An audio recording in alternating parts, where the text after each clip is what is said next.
president of AMPS International and a founder of his own Entrepreneurship and Leadership Institute.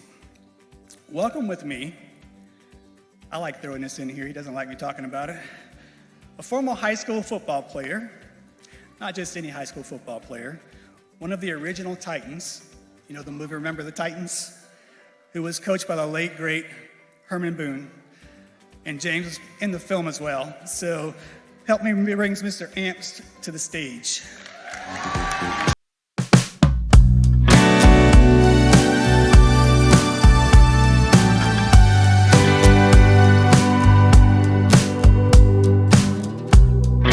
Appreciate that. Listen, I need everybody to stand up. Everybody in this church, I need to stand up. And here's what I want you to do while you're standing up. I want you to find two people, give them high fives, and tell them, we did it.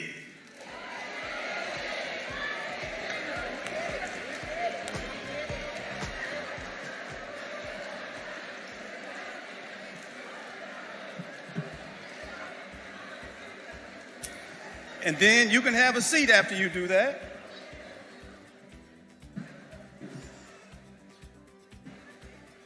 You know, I've been waiting all my life to come here and present the CHCP graduation. Y'all don't know, I started my business back in 1993, and I've been waiting for this day. And I said, I'm gonna give a great presentation. It might not be that long, but here it is. Congratulations, good luck, and good night.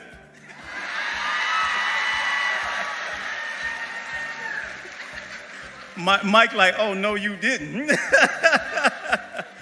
Oh, man. Hey, look, I had the opportunity, and like Mike said, I've known him for some years now, and I appreciate the leadership that he has at the campus. I was able to come in early because I was at my granddaughter's graduation in Dallas last week.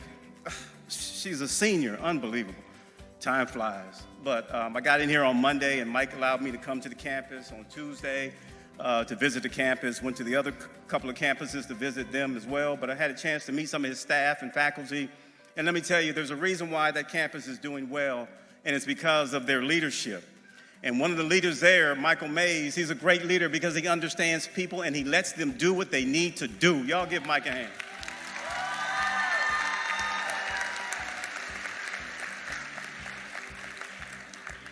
Y'all don't know this, but he's got his wife here also. I've worked with her before. She was my boss at one time. Destiny Mays, she's sitting over here. Y'all give her a hand.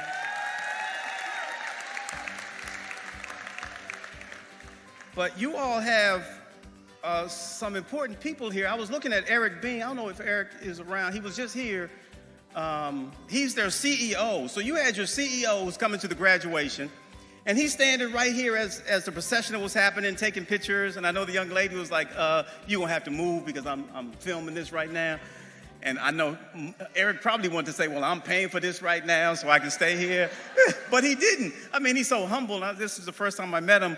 He's so humble in what he does. And if you go to any campus, you can tell where he puts his money at. It's in the campus. It's in the students who are there so that they can thrive. So y'all give Eric Bing a hand.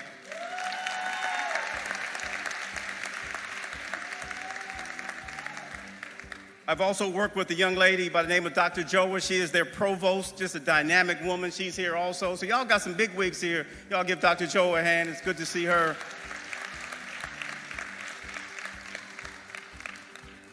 I think what you all have to remember is when you're trying to make a move in life, and what you all have done, the graduates, when you're trying to do something different in your life, usually the universe comes into play. And when the universe comes into play, when you're trying to do something good with your life, it's coming with some stuff. And Mrs. Donovan talked about it a little bit. They're coming, they're going to hit you with every challenge they can as you're trying to improve yourselves. And you've got to figure out if you're going to stop doing what you're doing to get ahead and do the kinds of things that you love, or you're going to continue on to do what you've done to graduate. And if you think about it, these graduates, they've been through a lot. And some of you don't know what the challenges that they've gone through. Ms. Donovan talked a little bit about it. They've gone through a lot of stuff. And I've heard about some of the stuff. Some people had cancer, some people were homeless, some people had babies, some people had to get divorced because the husband and the wife just wasn't in tune. And when people are not in tune with what you want to do, you've got to get rid of some folks.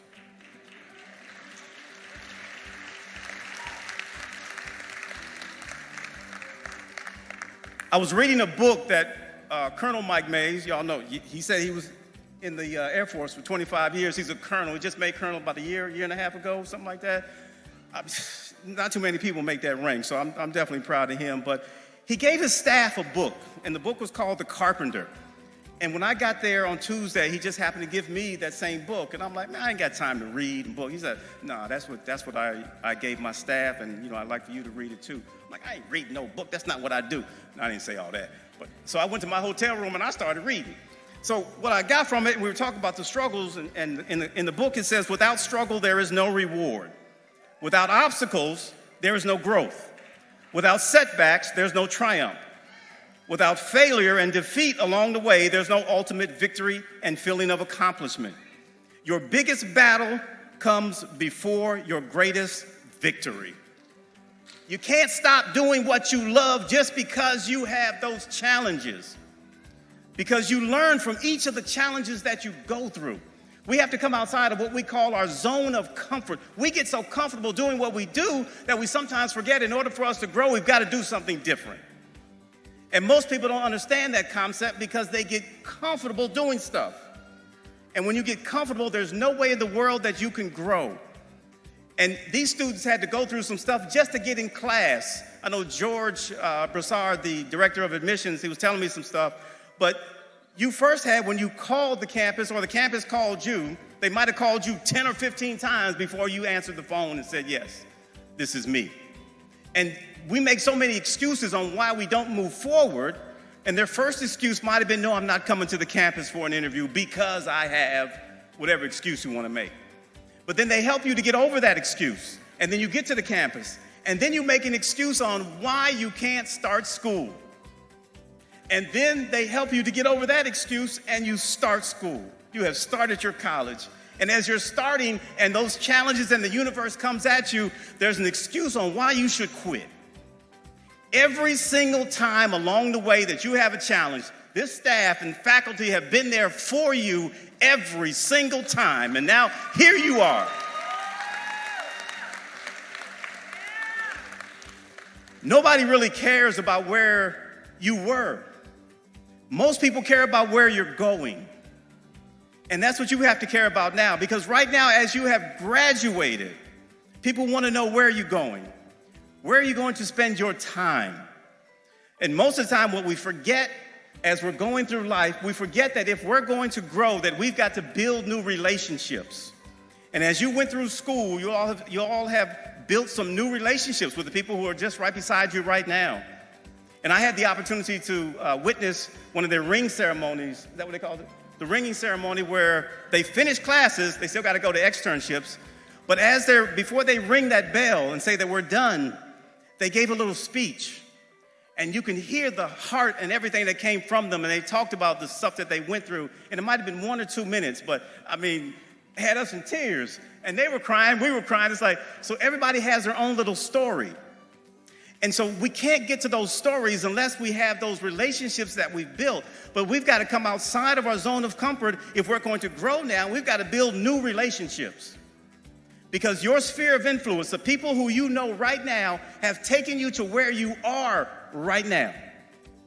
If you want to grow, you've got to come outside of your zone of comfort and meet new people and build those new relationships.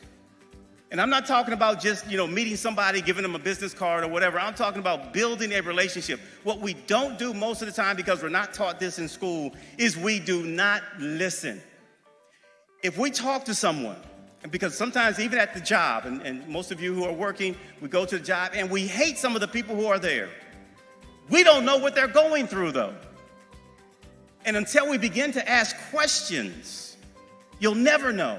Because if you ask a question, people will tell you everything, and you've got to sit there and listen. But you have to find something that you can do where you can help that individual with one of the challenges that they have gone through. And if you can help somebody with the challenge that they're going through right now, you've got a friend for life. And you never know where that friend is going to end up. They could run a hospital. They could run a school. They could be a provost. You never know where somebody's going to end up until you begin the process of helping someone else. And that means that you've got to listen. There was a famous philosopher, he said, you can teach an old dog a new trick if that old dog will listen. I don't know if you all ever heard of Snoop Dogg. That's the philosopher. I was at my granddaughter's graduation, and some of the valedictorians were giving quotes. They were coming up, there were probably 10, 15 of them, and they were giving quotes, and somebody said something, Snoop Dogg. I'm like, what? So, I had to look it up because Mike told me to read. So, and Snoop Dogg got some quotes with his little crazy self. But here's the thing. You decided to do something different to live a better life. You decided to come outside of your zone of comfort, and you decided that for a reason. Now you've got to figure out what is next for me. One of the most important things that you've done already is you've built those relationships right here. But now where do you go from here? What do you do? What's next? You've got to really challenge yourself now. And when you say, I'm going to work somewhere now and I'm going to grow and I'm going to do the things that I love, the universe already hit you with some stuff while you were in school. They've given you your challenges. You've overcome those challenges. Now the universe is going to come right back at you. But your thing is that you understand the process of what a challenge is now. And now you can say, I'm not going to stop doing what I love. I'm going to continue to move forward. Because if we can do that, you live a better life. Because in today's society of accelerated change and overwhelming complexities and tremendous competition, you have to be ready for the opportunity. And someone once said, which is Whitney Young Jr., he said, it is best to be prepared for an opportunity and not have one than to have that opportunity and not be prepared. You have prepared yourself for the opportunity. And now here you are. I think 100% of y'all stood up when they said if you have a job after graduation, that's the opportunity. And now we're saying, what's next? What's next for me? You're going to have some new challenges. You're going to have new opportunities. But here's what I believe what CHCP has done for you. They've provided the environment to you. They've taken the best part of you. They've helped you improve it, and then they introduced you to the right playing field, the right place to use your skills, your talents, and your abilities. And it's called the work world. And you have chosen your career path that your life takes. Think about it. You've chosen your career path. Think about all the people who are upset at the jobs that they have right now. You have people who are mad when they go to work. They can sit in the parking lot in front of their job for 30 minutes because they don't want to go in. Don't they? And then they come home and they tell you about how bad their job is. You have chosen your career, which means that you've chosen something that you love. Your parents and sometimes their parents, they didn't get the opportunity to choose their job. They came out of high school, came out of college, and they chose the first job that really pretty much paid a little bit. And then what they do, they went and they got a car. And what's a car? It's a bill. And then what they do, they got an apartment or a home. And what is that? It's a bill.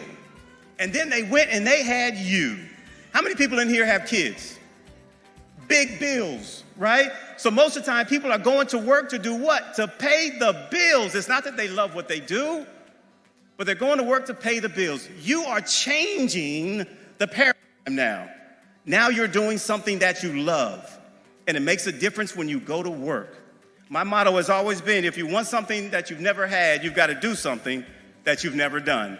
And this is exactly what you're doing now. In the healthcare field, they need you. Folks are talking about you right now, but believe me, they need everything you have. Because a lot of people are dropping out right now. They're treating our healthcare workers like junk right now. And you all are heroes, and everybody needs to know that. And we need more of you all in this healthcare field. And here you come.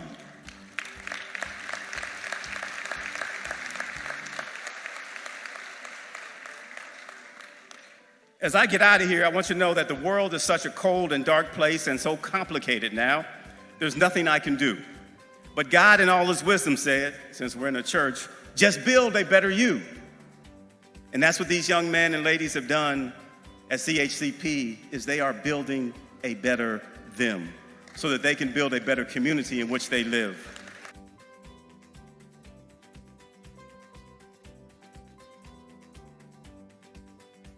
written. The best paintings have not yet been painted. The best governments are yet to be formed. The best is yet to be done by you. For my graduates, I just need you to put your hands up in the air just like this. Now just put them together and look at them. Now all I want you to do is notice your lifelines. Some of you I know didn't put lotion on. Don't worry about all of that. Your destiny and the destiny of a nation in the healthcare field is in your hands. Give yourselves a hand. Thank you, Mike.